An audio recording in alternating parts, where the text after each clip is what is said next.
Well, welcome back to Carren's Couch, and it's an absolute treat to have you back here joining me again this week. Now, this week I'm going to take you down the rabbit hole a little bit. You know what I'm like, I do it all the time. This week I wanted to explore something that certainly through social media has been a little bit controversial, and there's been lots of conversation about it, or at least I've been involved in lots of conversations around this. It's depression. Now, most of you guys who know me know a bit about my journey, and if you've listened to episode 1, you'll know that I've been through my own journey of depression after being in the Bali bombing and also losing my partner to suicide. So you'll know that I've kind of got a bit of a taste of it. But there was something that was striking me as remarkably curious now that I'm on the other side of that journey, is what are we doing with people that are depressed? I've put lots of posts and lots of messages up on social media, and I either get slammed one way or I get accepted and acknowledged another way. And it seems to me that there's this great dichotomy, there's this great contrast in terms of what we believe depression is and what we believe depression isn't. Now, for me, my own personal journey, and as I said, I am well and truly on the other side, I can look back on that experience, and I can look back on what I knew I was doing throughout the course of my own experience. You know, there were definitely times that I knew I was looking for additional attention. I knew that there were times that I used my depression as a bit of a tool, especially towards the end as I started the healing process. I started to want to remain in that safe cocoon of not really having to be responsible or not having to be an amazing person. I wasn't ready for it. I didn't want it, and I didn't want anybody to expect that of me. So I guess I began using my depression as a crutch, and I think it was at that point that I realized I was on the road to healing, which, when it was pointed out to me by the support and the help that I was able to receive, that that's what I was doing, I could see it. I could see it so clearly. And it made the journey of healing and recovery so much easier. But for me, I guess it made me feel so much more self-aware, which I hadn't felt before. I hadn't experienced that sense of self-awareness in the whole 6 years that I'd gone through that suicidal depression. So today, what I really wanted to do was I wanted to open Pandora's box on it. I really want to explore, what is depression? Was I depressed, or what was I really? Because there was something that was really interesting about that journey, in that it depended on who I saw as to what was diagnosed as wrong with me. And I've got somebody on the show with me today that I am so excited to introduce you to.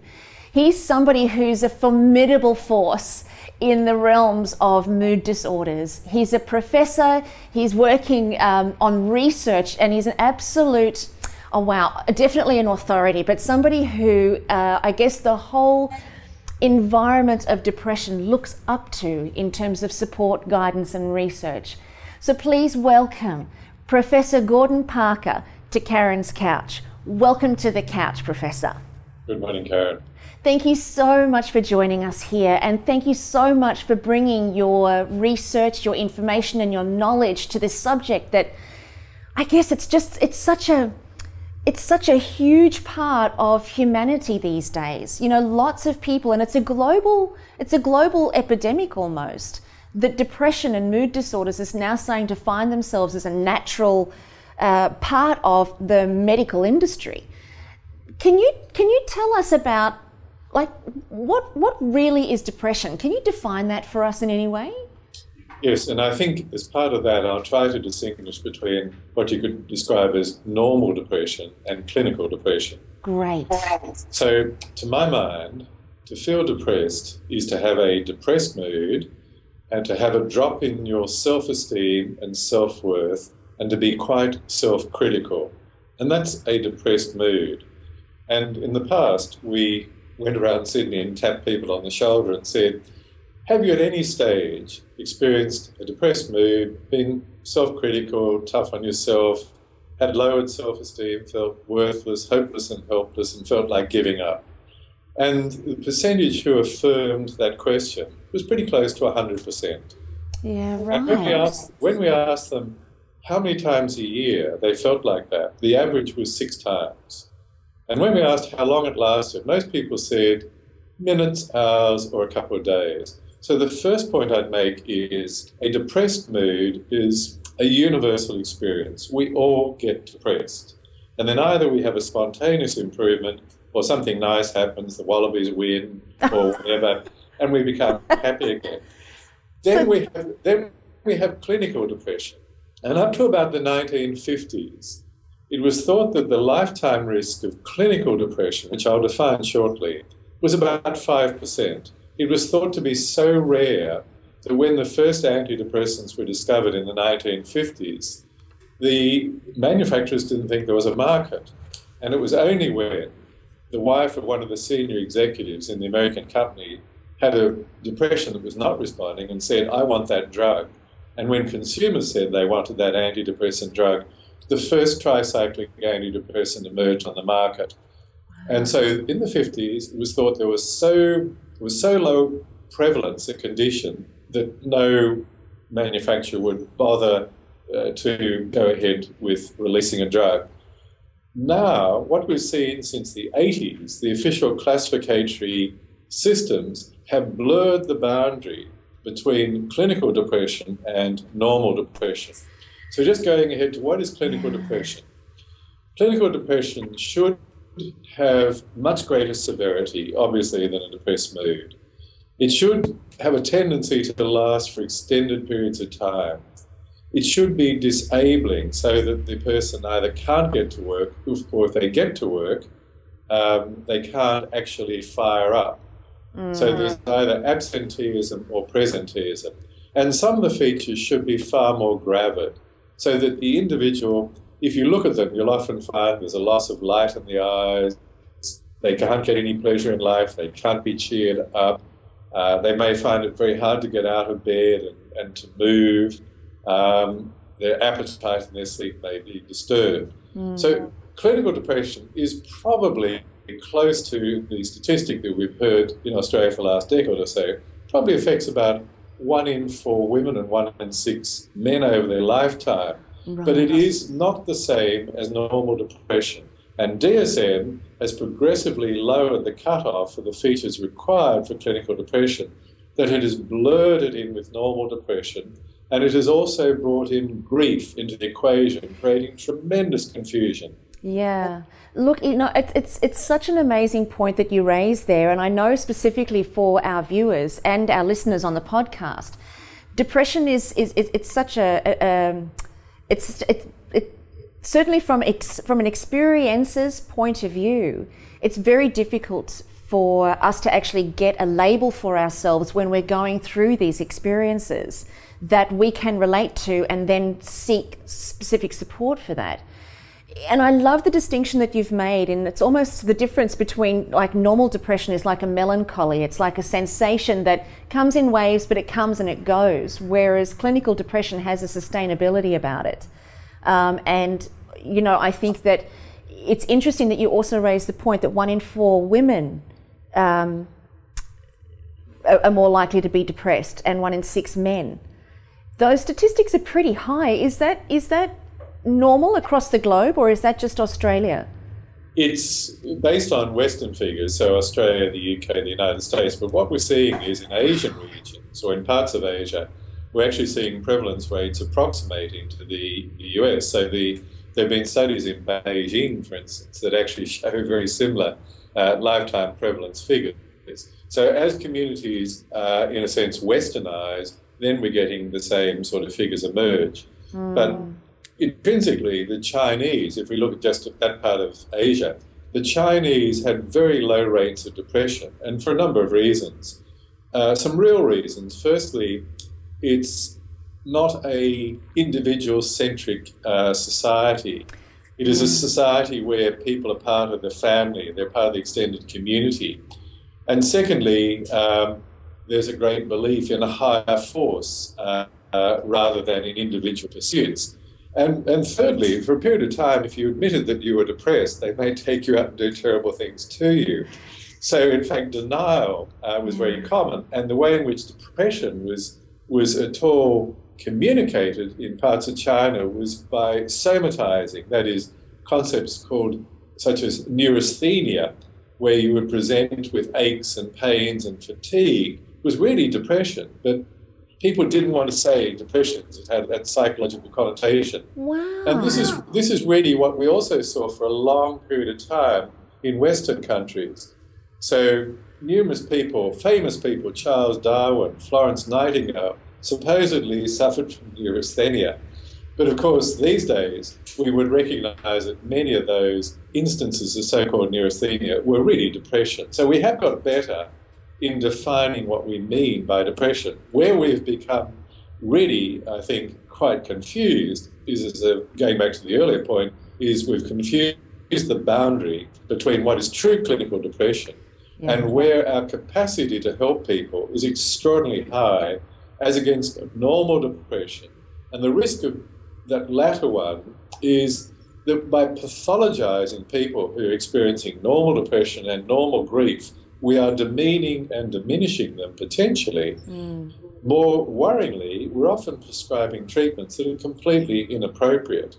And thirdly, we're showing a lack of logic in psychiatry in not being able to distinguish, say, depression and grief. And just quickly on that last point, grief is a state, an extremely painful state of losing someone that was extremely important to you, but you do not lose your self-esteem or sense of self-worth in grief. So it's actually pretty easy to distinguish grief from depression. That's an amazing distinction. Yeah. So grief is...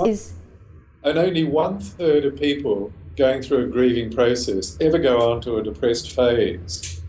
And that is a fact. And of course, antidepressants and antidepressant non-drug therapies can be very helpful for the depressive disorders, but they're completely irrelevant and inappropriate for grief. So it's important that we distinguish them, and it's important that we have differential help strategies. But unfortunately, the official manuals that classify haven't given us the precision that we need.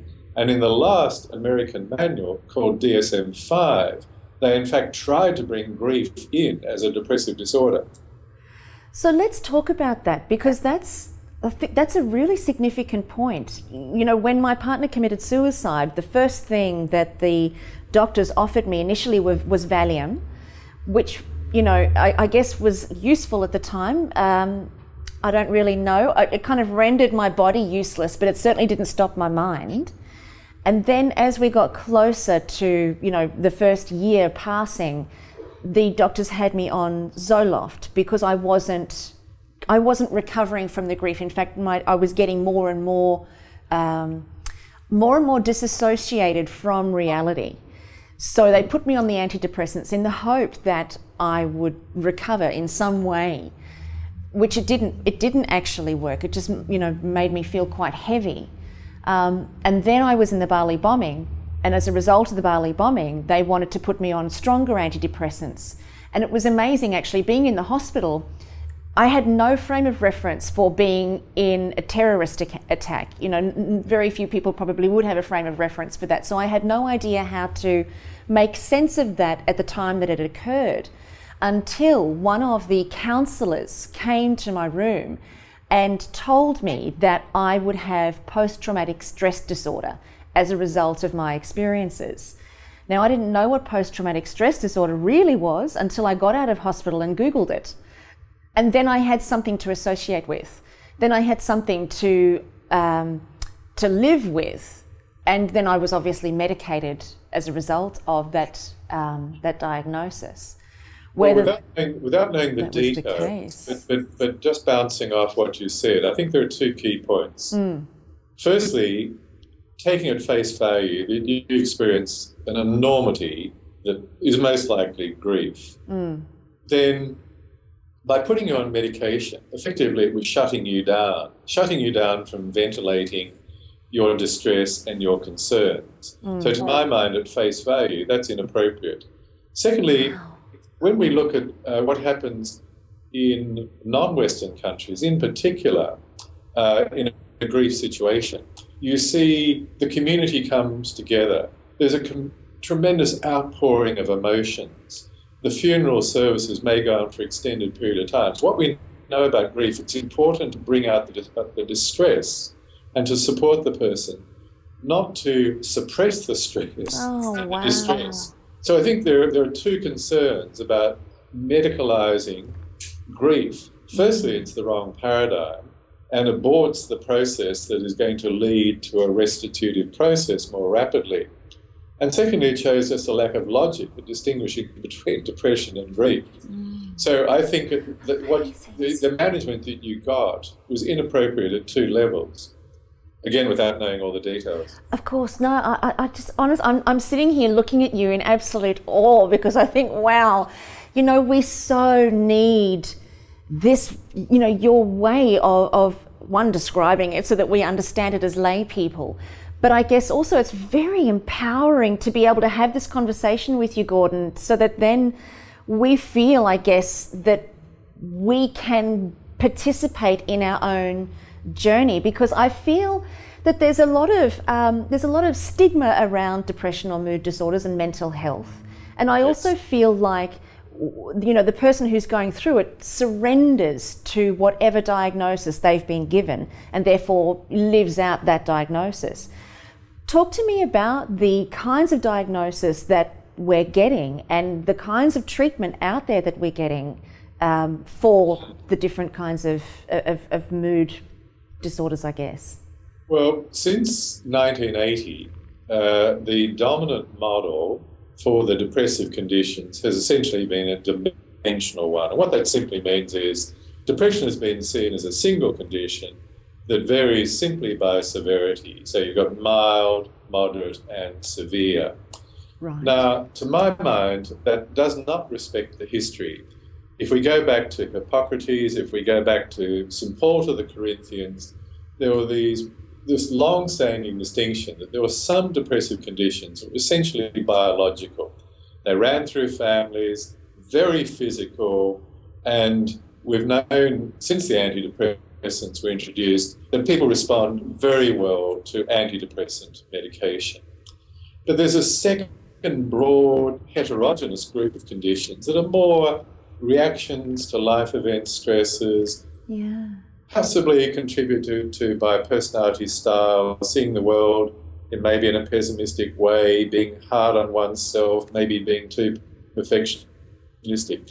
And this second broad group of depressive disorders doesn't respond as well to medication because there's no underlying primary biological process. Right. If it's come from your personality style that you think you're hopeless and useless, then it would be far more appropriate to consider a psychotherapy that tried to build up your self-esteem. If it came from a huge life event trigger, it would be more important to have a counsellor who helped you to either neutralise the stressor or come to terms with it. So what I'm arguing for, and have argued for a long time, is that we need to subtype the depressive disorders as occurs in the rest of medicine. In medicine, when a woman has a breast lump, she doesn't want a dimensional model to know that it's large or small. She wants to know whether it's benign or malignant. Yeah. And I would argue the same thing should happen with the mood disorders. People should have a sophisticated assessment that says they've either got a bipolar disorder, which is going to need medication as a priority, or they've got a biological depression, which we usually call melancholia, or we've got a depression due to other factors.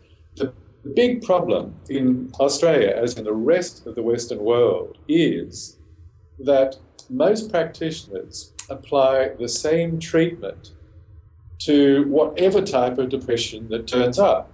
So if you've got depression type X, be it melancholy or reactive depression, and you go to a GP, you're highly likely to get an antidepressant drug. Yeah. Same depression to a psychologist, you're highly likely to give cognitive behaviour therapy. Go to a counsellor, you're highly likely to get counselling. Go to a lady wearing a caftan and you're likely to get crystal therapy.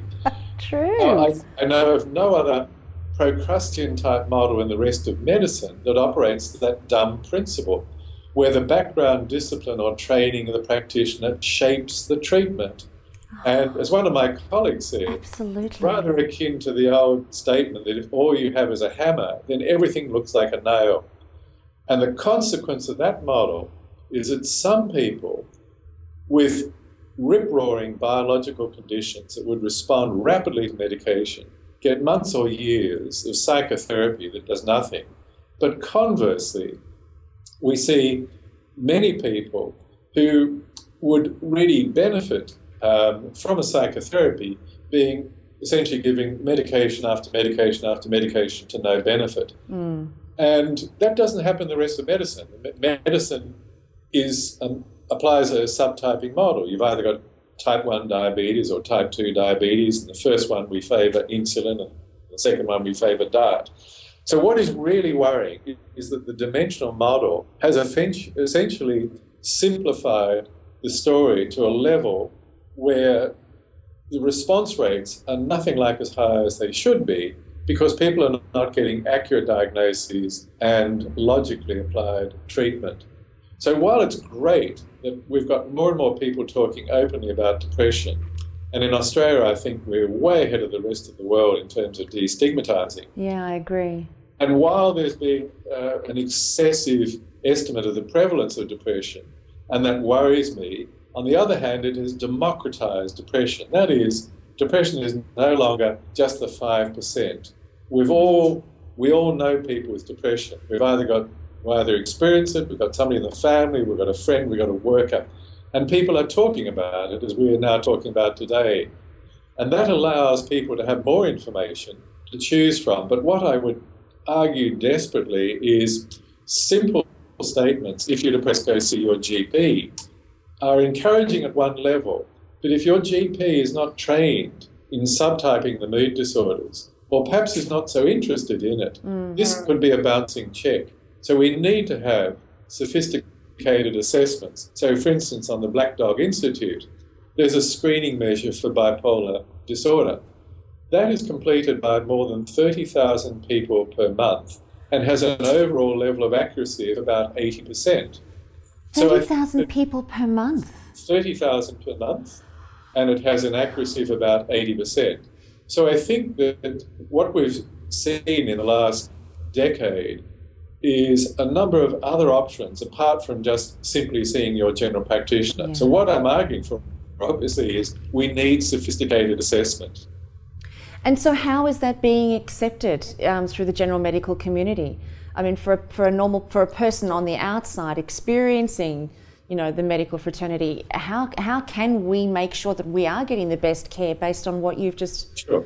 Well, I don't want to be too critical of general practitioners because they're expected to know everything about everything. And they do the best they can. Yeah. And at least 20% of Australian GPs have really set out to get good training and understanding of mood disorders. And that's a pretty good figure. In fact, it's easier to educate general practitioners into a subtyping model because that fits with the rest of the way in which they practice medicine. Yeah. It's actually harder to convert psychiatrists away from the diagnostic manuals where they'll say, okay, severe depression, I'll give ECT. Moderate depression, I'll give an antidepressant drug. Mild depression, I will give this or that. Right. So the severity-based paradigms where treatment is dictated simply by the severity is extremely worrying because of the over-treatment or the under-treatment implications.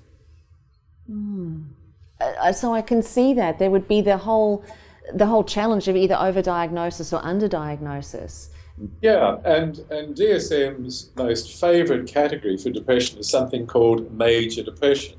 And every article that a psychiatrist reads will read that major depression is a disease, it is chronic, it is persistent, it is blah, blah, blah. But major depression is just simply a domain diagnosis. It's no more profound than saying somebody has got major breathlessness.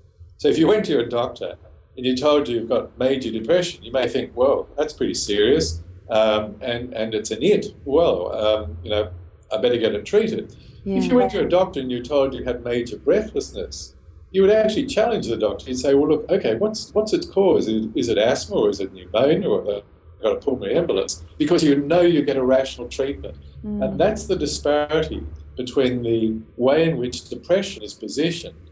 Major depression is self-explanatory, when I would suggest it's not explanatory at all. And it then leads, as I said earlier, to people with a diagnosis of major depression getting some treatment treatment that the practitioner has been trained in, but not the sophisticated pursuit of what type of depression that lies at the more important level and distinct from a simple label of major depression, which, as I say, is non-informative.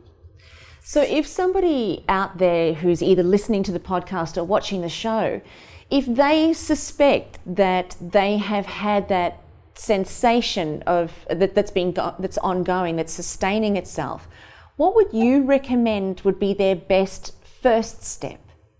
Well, I think there are a couple of first steps. I mean, if you've got a really good general practitioner who is interested, keen and committed to helping people with mood disorders, that probably is a good step. Sure. But see the GP more as a gatekeeper to referring on for a sophisticated assessment. The second thing, again, is I've mentioned the Black Dog Institute. There's a lot of information on the website talking about the different types of depression and the preferential treatments that we would recommend. So getting that information can be pretty important in allowing people to decide where they go next. The third thing I would suggest is if there's somebody that you know who's experienced depression and they've been well managed, find out how they got that trajectory, because often they'll be able to say, well, Dr. X or psychologist Y is particularly good, and so on. So that's one of the great advantages that we're talking more about depression. People are sharing their stories of who's good. The other thing is, in a number of our books, we've spelled out what you should expect of a good assessment for depression and what you should expect in the management. One of the things that worries me most about the managers of those with depression is not the therapist who's exploitative or venal. I mean, most patients can pick them up. What is more worrying to my mind is the therapist who meanders.